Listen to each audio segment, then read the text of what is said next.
Bismillahirrahmanirrahim. Assalamualaikum warahmatullahi wabarakatuh. Alhamdulillahi rabbil alamin. Segala puji hanyalah milik Allah yang telah memberi kita kesehatan, kesempatan, dan waktu hingga kita bisa kembali bertemu dalam video ini.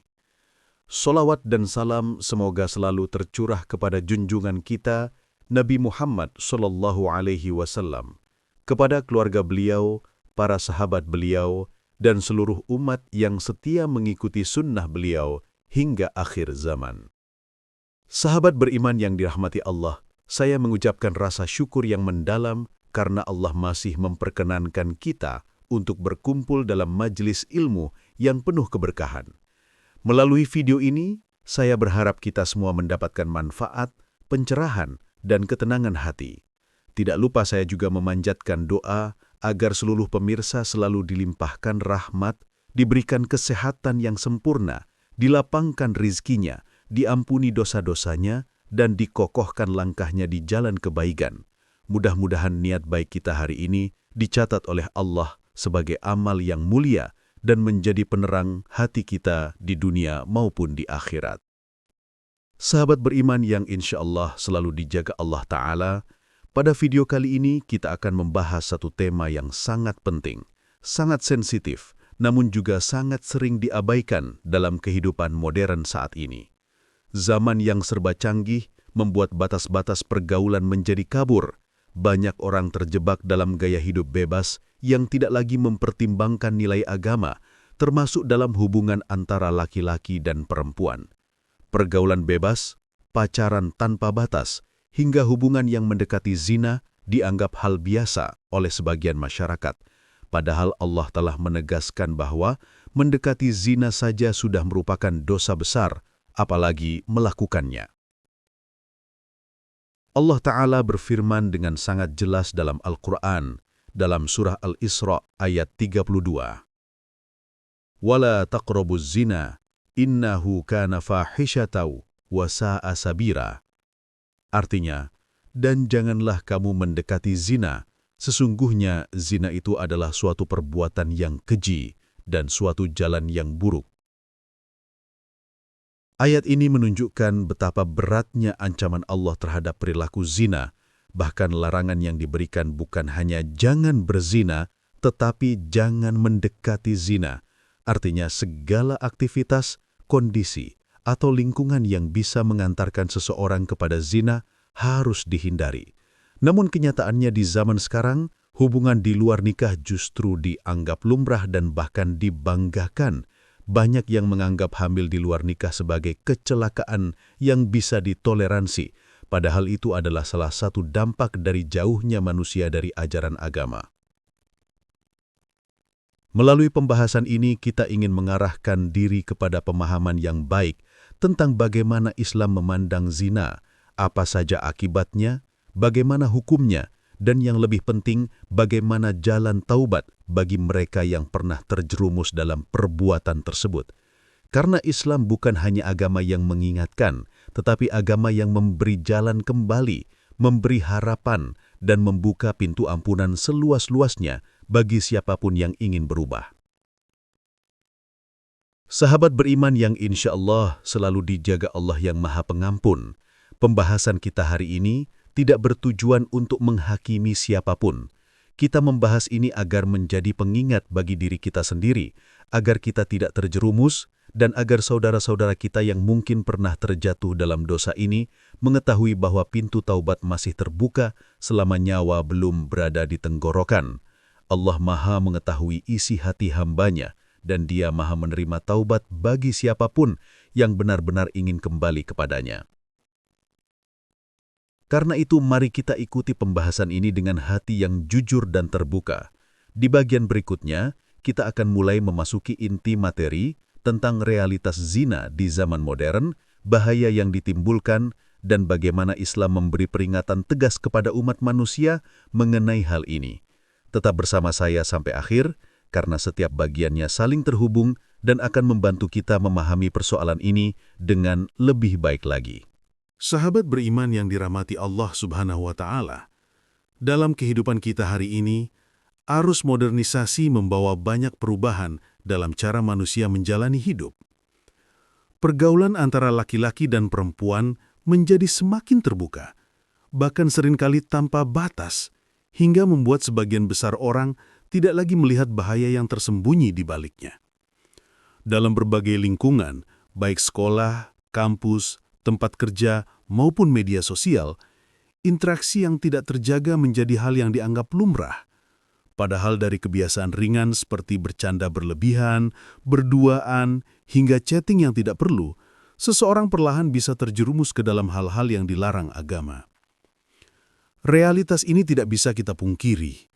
Banyak berita yang mengungkap kasus kehamilan di luar nikah, hubungan gelap, hingga kerusakan moral yang melibatkan anak usia remaja. Sering juga kita mendengar seseorang berkata bahwa semuanya terjadi karena kecelakaan.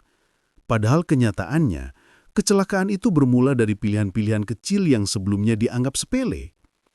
Inilah yang dimaksud oleh Allah ketika melarang kita mendekati zina. Karena begitu seseorang mendekatinya, langkah berikutnya akan terasa jauh lebih mudah untuk terjatuh dalam dosa tersebut. Zina adalah perbuatan yang sangat keji dan termasuk dosa besar.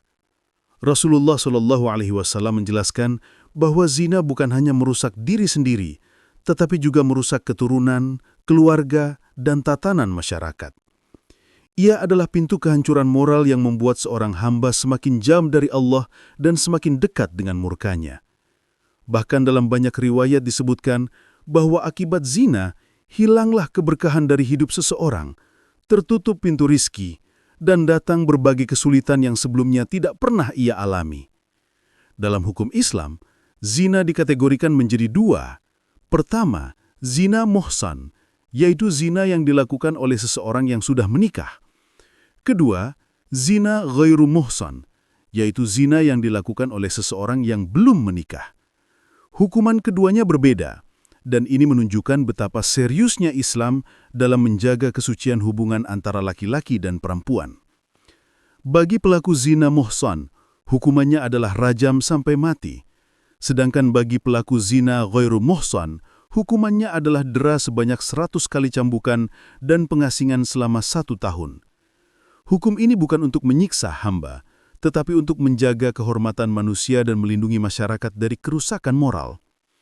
Allah Subhanahu wa Ta'ala berfirman dalam surah An-Nur ayat 2, "Az-zaniyatu waz-zani fajlidu kulla wahidin minhuma mi'ata jaldah, wa la ta'khudhukum bihima ra'fatun fi dinillah in kuntum tu'minuna billahi wal yaumil akhir wal yashhada 'adzabahuma ta'ifatun minal mu'minin."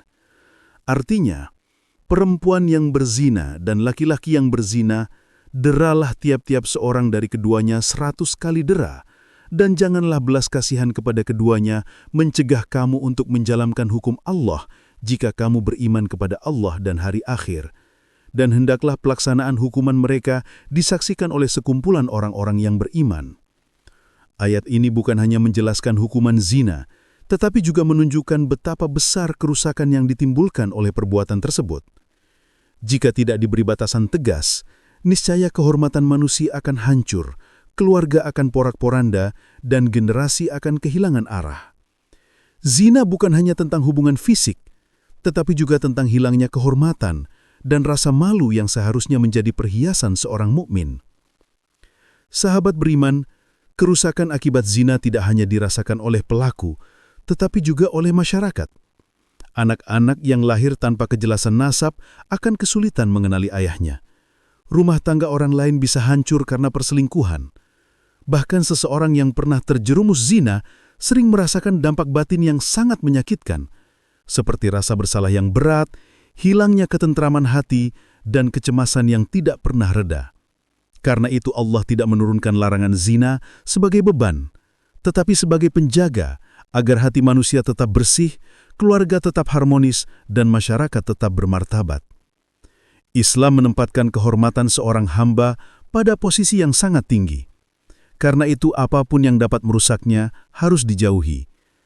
Hubungan antara laki-laki dan perempuan diperbolehkan hanya dalam ikatan pernikahan yang sah, di mana keduanya saling melengkapi, saling menjaga, dan saling menguatkan. Melalui pernikahan, Hubungan biologis bukan hanya halal, tetapi juga menjadi ibadah yang berpahala.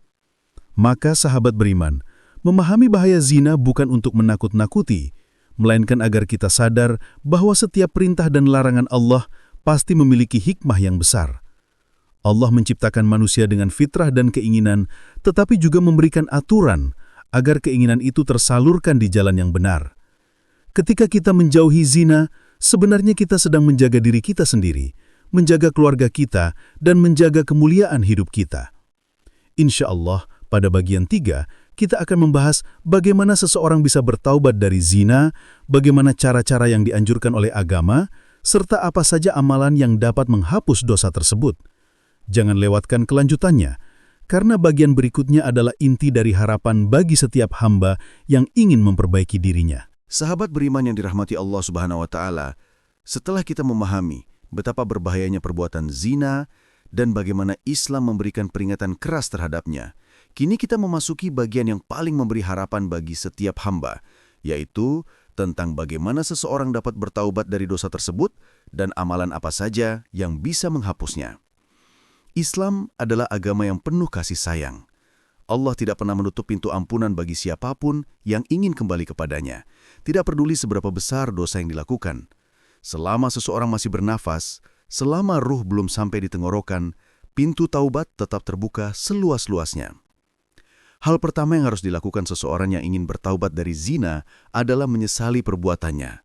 Penyesalan adalah inti dari taubat. Tanpa penyesalan, taubat tidak memiliki makna apa-apa. Rasa bersalah yang muncul bukan untuk menyiksa diri, tetapi untuk menyadarkan hati bahwa kita telah berjalan terlalu jauh dan perlu kembali ke jalan yang diridhoi Allah. Ketika hati menyesal, maka ia akan lebih mudah untuk merendah, menangis kepada Allah, dan benar-benar ingin berubah. Penyesalan itu akan memunculkan kesungguhan dalam membersihkan diri dari dosa-dosa masa lalu. Setelah penyesalan, langkah selanjutnya adalah bertaubat dengan sungguh-sungguh, atau yang dikenal sebagai taubat nasuha. Allah memerintahkan taubat nasuha dalam firman-Nya pada surah At-Tahrim ayat 8. Ya ayyuhalladzina amanu tubu ilallahi taubatan nasuha. Asa rabbukum ayyukaffira ankum sayyiatikum wa yudkhilakum jannatin tajri min tahtihal anhar. Artinya, wahai orang-orang yang beriman, bertaubatlah kepada Allah dengan taubat yang semurni-murninya. Mudah-mudahan Tuhanmu akan menghapus kesalahan-kesalahanmu dan memasukkanmu ke dalam surga yang mengalir di bawahnya sungai-sungai. Ayat ini menunjukkan betapa besar kasih sayang Allah kepada hambanya. Ketika seseorang bertaubat dengan sungguh-sungguh, menyesali, berhenti dari perbuatan tersebut, dan bertekad untuk tidak mengulanginya lagi, maka Allah berjanji akan menghapus dosa-dosanya. Bahkan, bukan hanya diampuni, Allah juga menjanjikan surga bagi mereka yang benar-benar ingin memperbaiki dirinya. Selain taubat nasuha, seseorang juga sangat dianjurkan untuk melaksanakan sholat taubat. Sholat ini adalah salah satu cara seorang hamba mendekatkan diri kepada Allah, memohon ampunan, dan mengakui kesalahannya. Sholat taubat dilakukan 2 rakaat dengan penuh kekhusyuan, lalu dilanjutkan dengan istighfar dan doa memohon ampunan. Banyak ulama menjelaskan bahwa sholat taubat bukan hanya ibadah sunnah, tetapi menjadi bentuk pengakuan diri bahwa hanya Allah yang dapat menghapus dosa. Dengan melakukan sholat taubat secara benar dan ikhlas, hati akan terasa lebih ringan dan lebih dekat dengan Allah. Selain sholat taubat, memperbanyak zikir dan istighfar juga menjadi amalan yang sangat dianjurkan. Istighfar bukan hanya ucapan di lisan, tetapi doa yang lahir dari hati yang tulus. Allah berfirman dalam surah Ali Imran ayat 135. Walladzina idza fa'alu fahishatan aw zalamu anfusahum dzakarullaha fastaghfaru lidzunubihim wa may yaghfiru dzunuba illallah. Artinya, dan orang-orang yang apabila melakukan perbuatan keji atau menzolimi diri sendiri, mereka segera mengingat Allah lalu memohon ampun atas dosa-dosa mereka. Dan siapa lagi yang dapat mengampuni dosa selain Allah? Ayat ini menggambarkan bahwa manusia memang tidak luput dari kesalahan. Namun yang membedakan seorang beriman dengan yang tidak adalah bagaimana ia menyikapi dosa tersebut. Orang beriman tidak larut dalam kesalahan, tetapi segera kembali kepada Allah. Mereka tidak menunda taubat, tidak mengulur waktu, dan tidak merasa putus asa, karena mereka yakin bahwa seberapa besar pun dosa, ampunan Allah jauh lebih besar. Sahabat beriman, untuk menghapus dosa zina, seseorang juga dianjurkan memperbanyak amal kebaikan. Amal kebaikan dapat menghapus keburukan, sebagaimana disebutkan dalam banyak ayat Al-Quran dan hadis. Bahkan, dalam sebuah kisah masyhur, seorang wanita pelacur dimasukkan ke dalam surga karena ia memberi minum seekor anjing yang kehausan. Ini menunjukkan bahwa rahmat Allah sangat luas. Amalan kecil sekalipun, jika dilakukan dengan ikhlas, bisa menjadi sebab seseorang mendapatkan ampunan dan rahmat Allah. Selain itu, berpuasa juga menjadi salah satu cara dalam membersihkan diri dari hawa nafsu dan dosa. Puasa melatih kesabaran, menundukkan syahwat, dan menjaga diri dari godaan. Puasa juga menjadi benteng bagi seseorang yang ingin terhindar dari perbuatan maksiat. Demikian pula dengan memperbanyak membaca Al-Quran. Al-Quran adalah cahaya yang dapat menenangkan hati, memperkuat iman, dan menghapus dosa-dosa kecil yang pernah dilakukan. Sahabat beriman, semua amalan ini pada dasarnya mengajarkan kita satu hal, yaitu bahwa jalan kembali kepada Allah selalu terbuka. Allah tidak menciptakan manusia untuk menjadi makhluk sempurna tanpa dosa, tetapi Allah ingin melihat siapa di antara hambanya yang mau kembali, mengakui kesalahan, dan berusaha memperbaikinya. Inilah nilai keimanan yang hakiki. Seseorang bukan dinilai dari masa lalunya, tetapi bagaimana ia memperbaiki diri setelah melakukan kesalahan. Insya Allah, pada bagian keempat, kita akan menyimpulkan seluruh pembahasan ini, menyampaikan pesan penting, serta memberikan ajakan untuk tetap istiqomah dalam menjauhi dosa dan mendekatkan diri kepada Allah. Jangan lewatkan bagian terakhir ini, karena akan ada penutup sekaligus ajakan untuk menyimak video-video berikutnya yang insya Allah bermanfaat bagi kita semua. Sahabat yang dirahmati Allah, setelah kita memahami perjalanan panjang tentang sabar, mulai dari hakikatnya, wujudnya dalam kehidupan, hingga bagaimana ia membentuk kekuatan batin dan ketangguhan seorang hamba, kini kita berada di bagian terakhir dari pembahasan ini. Penutup ini bukanlah akhir dari proses belajar, namun sebuah pengingat bahwa ilmu yang telah kita dengar hanya akan bermakna jika benar-benar dihidupkan dalam hati dan diamalkan dalam kehidupan. Kesabaran bukan sesuatu yang bisa hadir hanya dengan mendengar penjelasan atau membaca ayat, melainkan sebuah latihan yang tak pernah berhenti. Kita memupuknya setiap hari, sedikit demi sedikit, dalam rutinitas dan dalam cobaan-cobaan yang datang tanpa permisi. Jika kita menengok kembali perjalanan yang kita bahas, kita melihat bagaimana sabar adalah pilar utama seorang mukmin. Sabar dalam ketaatan, sabar dalam menjauhi maksiat, dan sabar dalam menerima takdir. 3 bentuk kesabaran ini berjalan berdampingan, saling melengkapi, dan tidak bisa dipisahkan dari kehidupan seorang hamba. Dalam diri orang-orang soleh, kesabaran menjadi cahaya yang menuntun mereka melalui masa-masa gelap. Dan bagi kita yang sedang berjuang, sabar adalah pelindung yang membuat kita tetap tegak meski angin kehidupan menerpa dari segala arah. Ketika seseorang diuji, ia mungkin merasa lemah, tetapi Allah tidak pernah menjauh darinya. Justru di tengah ujian itulah Allah paling dekat. Terkadang kita terlalu sibuk berfokus pada beratnya musibah, sehingga lupa bahwa di balik itu ada hadiah yang jauh lebih besar. Dalam setiap kesulitan, Allah menyimpan kemudahan. Dalam setiap air mata, Allah menyimpan penghapus dosa. Dan dalam setiap kegagalan, Allah menyiapkan peluang untuk bangkit dengan cara yang lebih indah. Kita mungkin tidak selalu memahami kenapa suatu cobaan menimpa kita, tetapi kesabaran mengajarkan kita untuk percaya bahwa Allah tahu apa yang tidak kita ketahui. Allah berfirman dalam Al-Quran, "Inna ma'al usri yusra." Sesungguhnya bersama kesulitan itu ada kemudahan. Quran Surah Al-Insyirah ayat 6. Ayat ini tidak sekadar dibaca, tetapi diyakini. Kemudahan bukan datang setelah kesulitan, namun datang bersama kesulitan. Artinya, ketika kita merasa berada dalam masa paling sulit, di saat itu pula Allah sudah menyiapkan pintu kemudahan. Hanya saja, mata kita belum sampai melihatnya. Sabar mengajari kita untuk tetap berjalan hingga pintu itu terbuka. Dalam penutup ini, saya ingin mengajak sahabat semua untuk menjadikan sabar sebagai teman hidup, bukan sekadar reaksi sesaat ketika tertimpa musibah. Jadikan sabar sebagai prinsip yang menemani setiap langkah, baik dalam ibadah, dalam pekerjaan, dalam keluarga, maupun dalam hubungan sosial.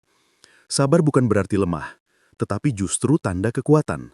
Hanya orang yang kuat yang mampu menahan diri dari emosi, mampu mengendalikan langkahnya, dan mampu menjaga hatinya tetap bersih dalam keadaan yang sulit. Sahabat yang dimuliakan Allah, perjalanan kita hari ini mungkin berakhir, tetapi perjalanan kehidupan kita masih terus berjalan. Ujian akan datang lagi, mungkin dalam bentuk yang sama, mungkin dalam bentuk yang berbeda, tetapi setelah memahami pembahasan ini, semoga hati kita lebih siap untuk menerimanya. Semoga kita menjadi hamba yang lebih tenang, lebih tawakal, dan lebih yakin bahwa segala sesuatu yang Allah tetapkan adalah yang terbaik. Saya juga mengajak sahabat semua untuk melanjutkan pembelajaran dengan menonton video berikutnya yang insya Allah masih terkait dengan tema keimanan, kedekatan kepada Allah, dan bagaimana membangun hati yang kuat menghadapi kehidupan. Setiap video dirancang agar saling melengkapi, sehingga pemahaman sahabat semakin utuh dan tidak terputus. Karena itu, setelah selesai menonton video ini, jangan lupa untuk melanjutkannya ke video selanjutnya, agar rangkaian ilmu ini semakin lengkap. Sebelum saya akhiri, izinkan saya kembali mengingatkan sahabat semua untuk mendukung channel ini dengan menekan tombol like, meninggalkan komentar penuh kebaikan, dan tentunya subscribe bagi yang belum. Dukungan sahabat sangat berarti agar dakwah ini terus berjalan, terus berkembang, dan terus memberikan manfaat kepada lebih banyak orang. Semoga apa yang sahabat lakukan menjadi amal jariah yang pahalanya tidak pernah terputus. Akhir kata, marilah kita berdoa agar Allah menjadikan hamba-hambanya yang sabar, yang kuat menghadapi cobaan, yang ikhlas menerima ketentuannya, dan yang selalu istiqomah dalam kebaikan. Semoga Allah memberikan ketenangan dalam setiap langkah, cahaya dalam setiap keputusan, dan kekuatan dalam setiap kesulitan. Semoga hidup kita selalu berada dalam lindungan dan rahmat-Nya. Terima kasih telah menyimak hingga akhir. Semoga pembahasan ini memberi manfaat dan menjadi bekal dalam menjalani hari-hari yang akan datang. Sampai bertemu di video berikutnya, insya Allah penuh manfaat dan pelajaran. Wassalamualaikum warahmatullahi wabarakatuh.